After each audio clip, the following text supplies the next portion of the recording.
And and secondly, to introduce Tony. Tony Daniels is well known under his own name, but also under his pseudonym of Theodore Dalrymple, where he writes in various newspapers and magazines like the Wall Street Journal. He is a former prison doctor, but he's also a doctor more generally, but he's also somebody who has made one of his hobbies, the extraordinary one, of visiting terribly dangerous countries and very odious tyrannies and writing back extremely amusingly about what goes on there. So whenever there's shooting going on, a revolution, a war, you will find him sending back enormously witty accounts of it. On this occasion, of course, he's lived in countries in which he's seen the results of foreign aid at first hand, but he's also, as a friend of Peter Bowers, recognized Peter as a wider social critic, somebody whose insights were not purely economic, as indeed no economists are, but he was somebody who had a range of insights which aren't captured by economics. And so I'd like to invite Tony, who exemplifies the same attitude, to give us the talk.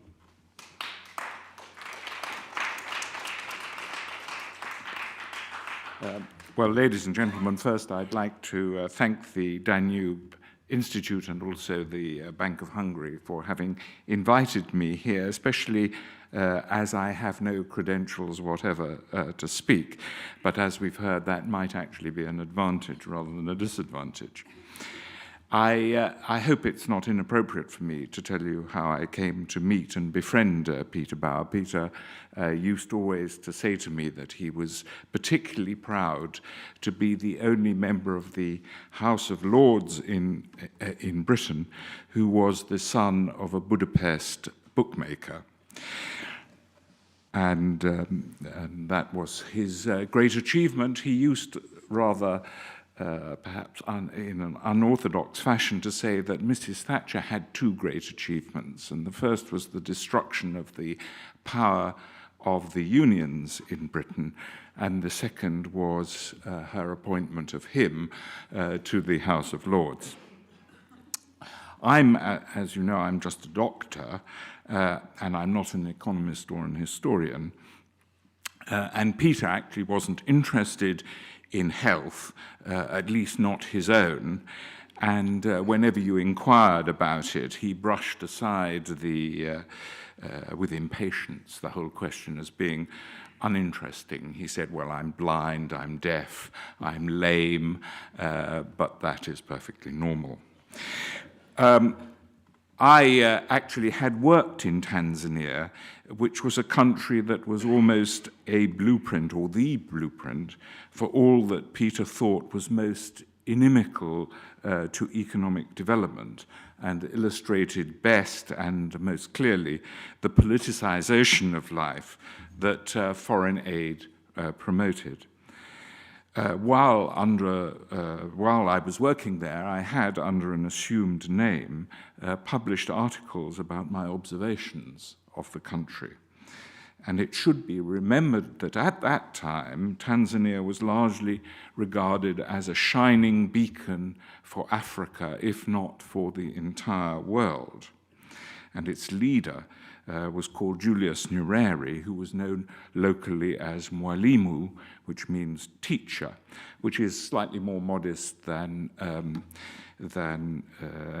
Nkrumah in Ghana, who was actually the redeemer. Well, Mwalimu was only the teacher. And he was widely admired because of his apparently modest manner and lifestyle, and his supposedly virtuous policies. And because of the high critical regard in which he was held at the time, Peter used to call him St. Julius.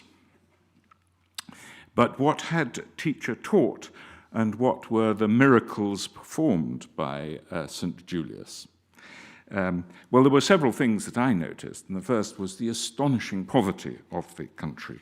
Where I was working, everyone was dressed, man and woman, in women's cast-off overcoats, which were provided by charities, European charities.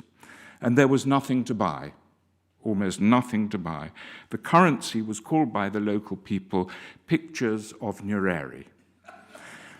They were quite good pictures, actually, rather good. And in a country of poor people, everyone was thin, with the exception of members of the Party of the Revolution, who inclined to be portly. And talking of primitive accumulation, I remember a Mr. Comber, who was a low member of the party, who used to keep his bribes in his woolly hat. And I can remember him running away when someone gave him a bribe, and he put it very quickly in his woolly hat and went off. So you could tell a member of the party by his girth. Every 10th household had what was called a 10-cell leader, a man whose permission or certificate of political reliability was necessary to obtain almost anything. For example, permission for his child to continue at school. And I don't think it will surprise you very much to know that this became a system of bribery that reached into the tiniest interstices of life. But it did create, in conditions of general penury, a cadre of people who were not only the eyes and ears of the regime, but loyal to it for the small advantages it gave them. And one might think here of Freud's phrase, the narcissism of small differences. No doubt this may bring happy memories back to Hungarians of a certain age, I don't know. Well, Nyerere was very adept at talking the language or rhetoric of left-wing European intellectuals, while blinding them, which in all conscience wasn't a very difficult thing to do, to the natural consequences of the forcible collectivization of peasant agriculture and the removal of millions of peasants from where they were living, from the land on which they were living, all on the supposition that it was only thus that equal and equitable development could take place, while the government provided the population with its inestimable services. Well, the maintenance of this system required tyranny and corruption even on a micro level. I had a patient, an Indian trader, who had contracted tuberculosis in a Tanzanian prison, to which he had been sent for 6 months during one of Nyerere's so-called economic crackdowns, conducted by the army to search out people who had supposedly dealt on the black market, which, of course, Peter would have preferred to call the open market. My patient was one of a class of admirable people who were small merchants who'd begun their careers by bringing a few simple consumer trade goods into remote places in Africa at a time when to do so actually risked being attacked by lions and other wild beasts, who were, of course, not as dangerous as the government, but that's what they did. And he had been found, this trader had been found in possession of 6 cups and saucers for which he did not have the receipt. For this terrible crime, as I have mentioned, he spent 6 months in a less than salubrious jail, and he got TB, and the person who arrested him got 6 cups and saucers. I could, of course, continue. It's obvious to me that it was foreign aid that facilitated this iniquity, paid for it all, in fact. And I was, in my own small way, a beneficiary of it. I bought my first house with the proceeds of British foreign aid to Tanzania. So it was not all entirely wasted. Well, the collectivization was predictably such a disaster economically that there was, of course, only one solution to it, which was more foreign aid. And 90% of the population lived on the land, but this was still not enough to feed the 10% that lived in the cities. There were practically no cash crops being grown because they were subjected, if grown, to almost forced requisition by state marketing boards. So the peasants actually tore up coffee trees and other cash crops. Nyerere himself recognized the nature of his system, perhaps implicitly, perhaps explicitly, when he explained why he refused to devalue the currency. He said this would have destroyed his powers of political patronage, for of course access to foreign currency at the official exchange rate favored persons, and was a way of ensuring their loyalty to him. And it allowed them, of course, to live at an incomparably higher level than other people in that society. And I would lose everything I have. These were Nyerere's precise words, which I read almost with disbelief in the country's one English language newspaper. Well, I met Peter at a lunch at The Spectator, and I think he was pleased to come across someone who had written so frankly about the sainted Julius and his miracles. And one has to remember the zeitgeist of the time, because even then, and especially among his peers, there was a great deal of hostility to Peter, and there was a great deal of friendly feeling towards St. Julius. Peter was not merely regarded as mistaken in his ideas about the Third World and its development, but he was thought to be wicked. He had some kind of devilish disorder, which no doubt would now be in the Diagnostic and Statistical Manual of the American Psychiatric Association, that caused a deficit of generosity and warm feeling towards the impoverished of the world. Well, until I met him, really, I hadn't given 2 seconds thought, or not connected thought, to development economics, and I therefore read some of his books, which interestingly were much harder to find and obtain than were those which were 2 a penny and to be found in any good bookshop, that took the view that the rich were rich because the poor were poor, and not in any merely definitional sense, but in a causative sense. For the authors of these books, not only property, but wealth itself was a kind of theft, was theft. And yet the problem for them was not where poverty, but the problem for them was where poverty came from, not wealth. For them, to adapt very slightly Rousseau's great dictum, man is born rich, but everywhere is poor. If my recollection serves me right, Peter was taken to be some kind of neoliberal apologist for multinational companies, a man who thought that laissez-faire was the answer to all problems. And this seems to me to do him considerable injustice. Though he did, of course, believe in free trade and a liberal economy, he was certainly not a believer in an abstract homo economicus, far from it. The undifferentiated man who considers only his narrow economic interest, which he calculates with perfect rationality, did not exist for Peter.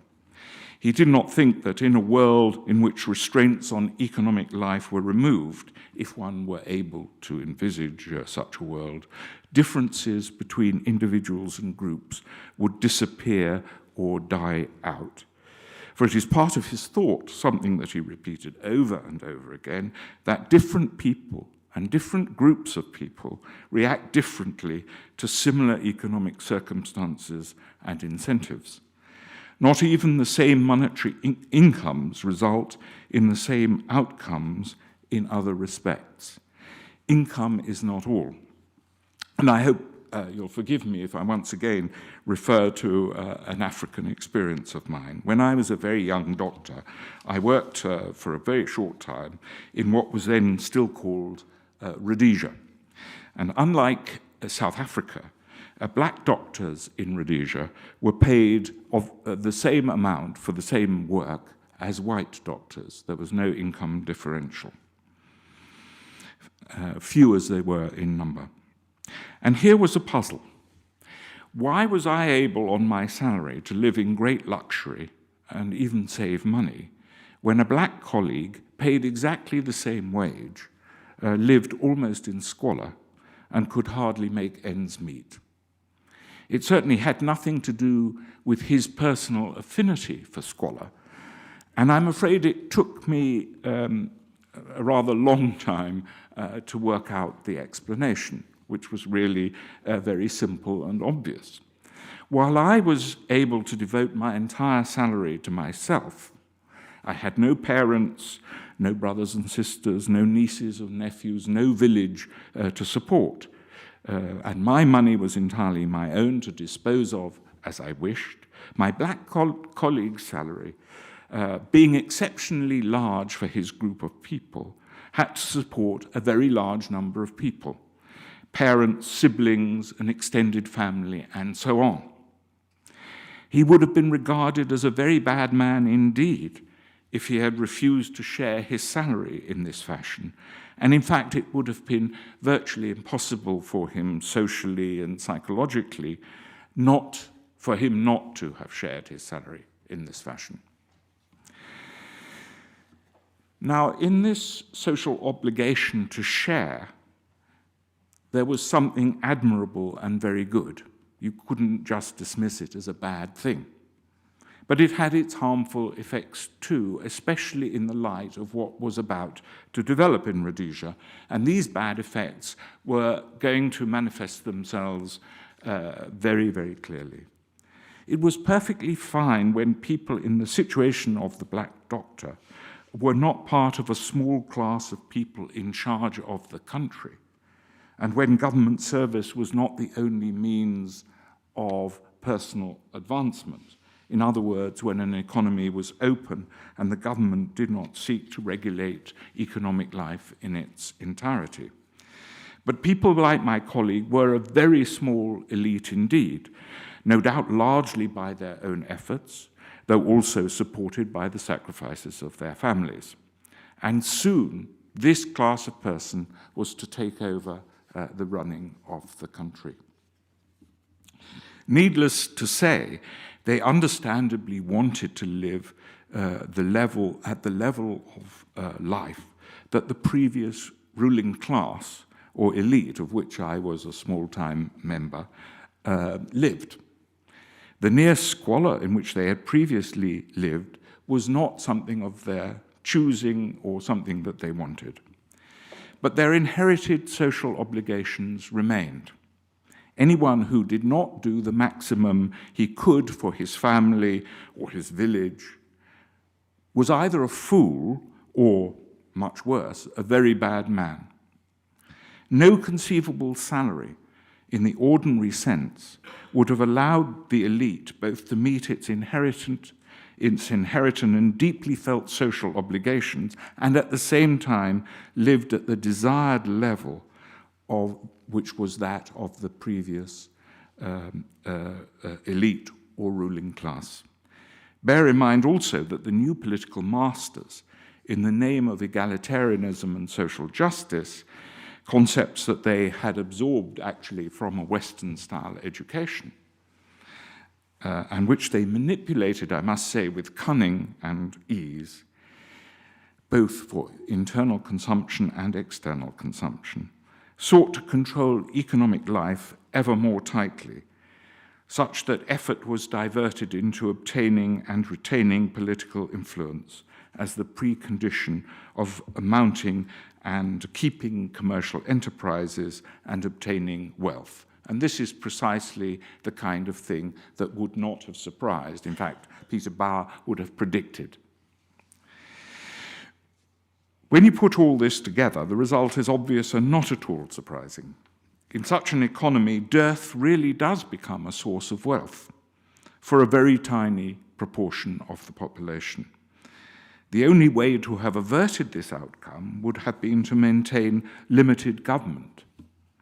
But that was always politically unlikely, given the hegemony, or at least preponderance, of the ideas that Peter Bauer dedicated his life to fighting against. how far a limited government is compatible or incompatible with an authoritarian government, or actually requires some kind of democracy, is a question that I will leave to others. But certainly a highly regulatory government run by an elite that simultaneously wants for itself the fruits, but not the tree, of past Western economic and technological progress is bound to result in stagnation or something worse than stagnation. In other words, Peter, and I hope I'm interpreting him correctly, would have said that an open economy without much central regulation or planning would have been a necessary condition for African development, which was precisely the opposite of what was recommended by most of the experts of his time, who believed that only central planning and forced saving, together with subventions from foreign aid, could provide the capital that they said was necessary before any economic development could take place. Here, let me add in parenthesis a curious inversion of the truth that took place in the minds of intellectuals and opinion formers in the West.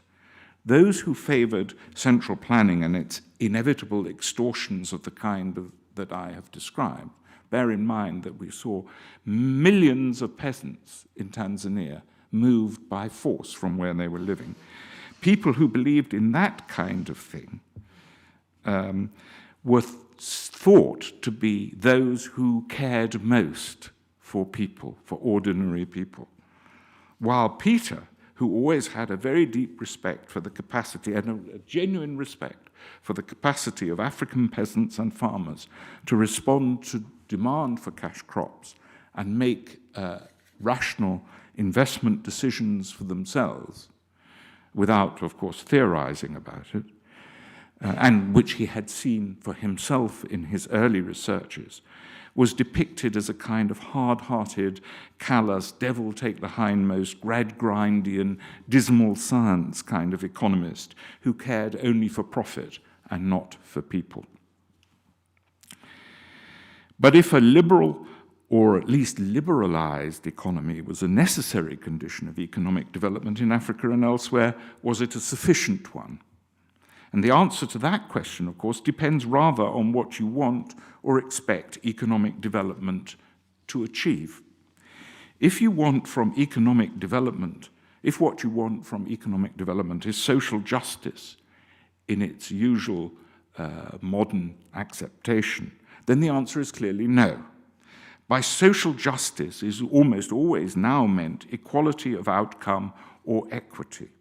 Equity is also usually confounded with equality of outcome, though it is clearly completely incompatible with such equality, at least as long as people make differing efforts in different fields, with different abilities and differing goals. Incidentally, it may interest you to know that the words equality and equity are used interchangeably now, routinely, in medical journals. They are one and the same thing. Equity and equality are one and the same thing.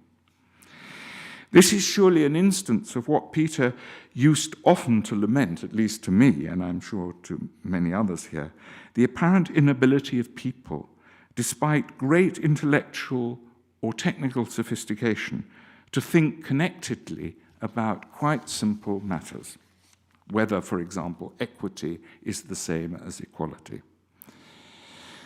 Over and over again, Peter stressed the differing qualities, aptitudes, and desires of people, both as individuals and as groups.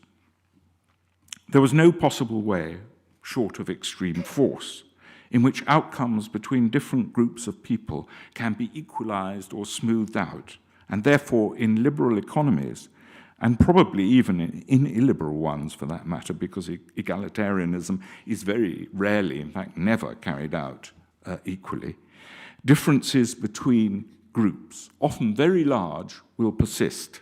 And this is a perfectly normal thing throughout history, and will remain so short of genocide. Superficial or demagogic egalitarian objections to spontaneously generated differences have brought us such delights as Nazism, the slaughter of the Chinese in Indonesia, and the expulsion of Asians from East Africa. So Peter's thought, I think, was not unidimensional.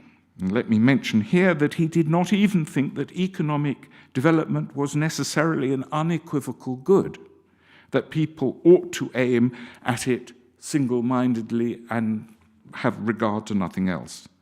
This is because there is rarely gain without loss, and people may, with reason, care more about their losses than their gains. It is conceivable that and he would use this example, it's conceivable that attachment to the holy cow in India has at times retarded economic development. But only a monomaniac would be prepared to violate the sentiments of the great mass of the Indian population in increasing the GDP by 1 or 2 points by killing holy cows. That is, this is, of course, impossible in any case. The political consequences of the mass slaughter of the holy cow would retard economic life. If one were to learn that the construction of skyscrapers in the Vatican City would promote Italian economic growth, who, other than a barbarian, would advocate it? Of course, there are many such barbarians, unfortunately. In short, I think Peter would agree with an aphorism that I've adapted slightly from Tocqueville. He who seeks in economic development anything other than economic development itself is destined for economic stagnation.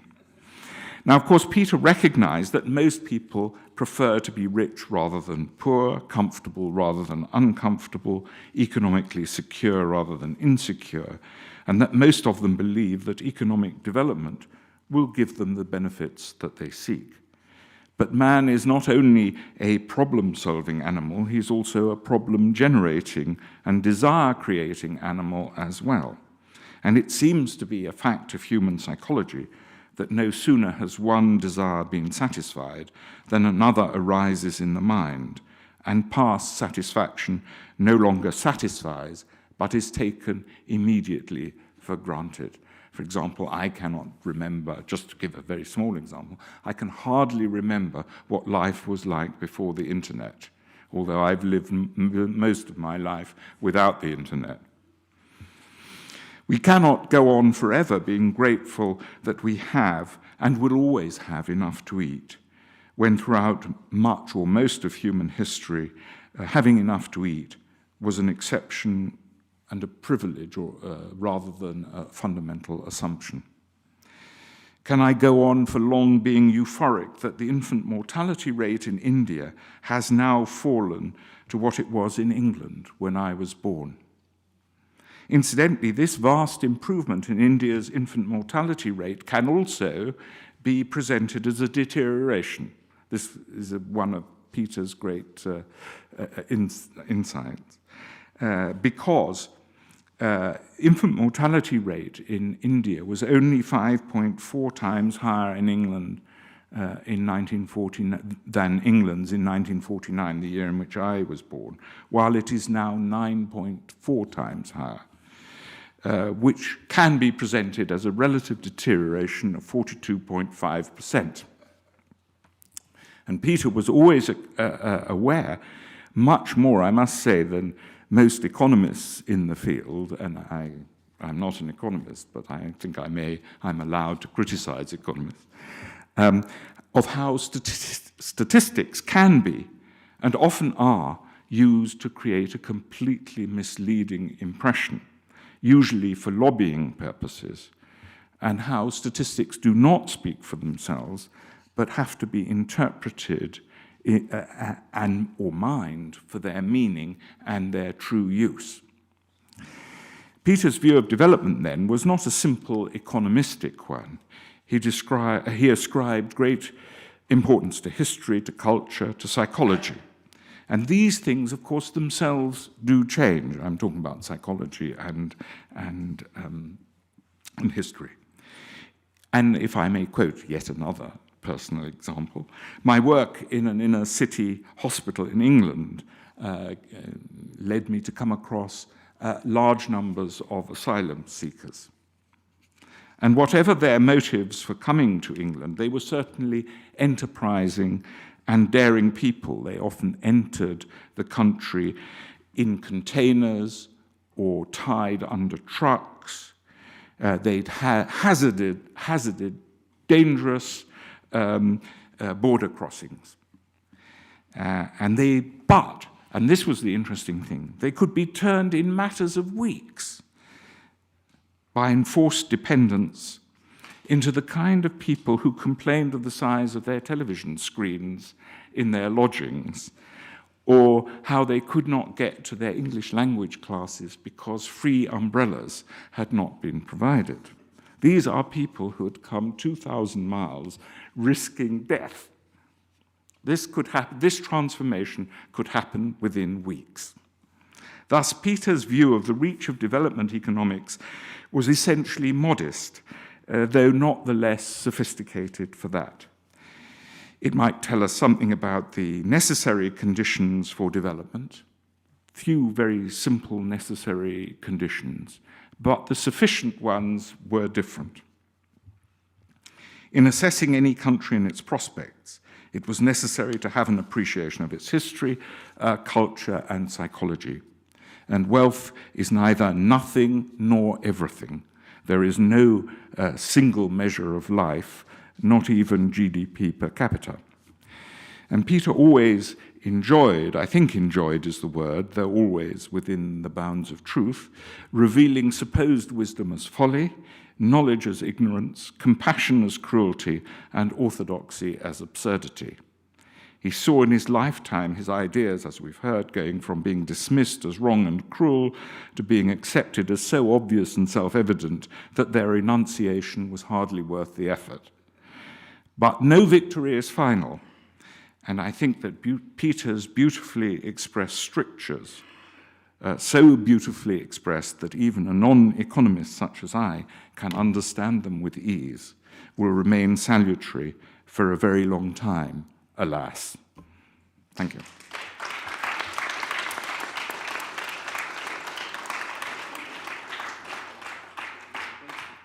Yes. If you'd stand on the side. Yeah. Ladies and gentlemen, I'm afraid we're going to have to go straight to lunch without allowing you to subject Dr. Daniels to an inquisition. But the opportunity to do that will undoubtedly come later, so we look forward to it. In the meantime, let me just say what a sparkling talk that was, informative, going very deep, and yet absolutely wonderfully easy to swallow. So thank you very much indeed. Thank you.